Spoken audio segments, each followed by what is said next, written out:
Viewer, আমরাই দিচ্ছি একমাত্র 100% খাঁটি মধুর নিশ্চয়তা।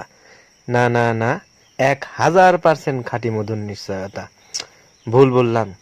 যাই হোক, খাঁটি মধুর নিশ্চয়তা এখানেই।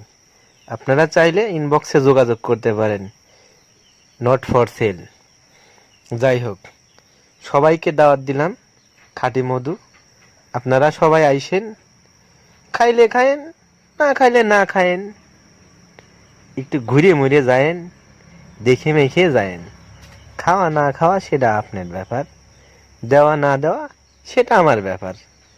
কিন্তু দাওয়াতটা দিলাম, মনে চাইলে একদিন আইসেন, পাবনাতে আইসেন, ঘুরে যায়েন, এলাকাটাও দেখা হবি, আবার খাঁটি মধুটাও দেখা হবি। চাইলে একটু খায়াও যাবে পারেন, সমস্যা নাই, আমার কোনো আপত্তি নাই। খাইলে খাইবেন, না খাইলে না খাইবেন, দেখেই মেয়ে চলে যাবেন।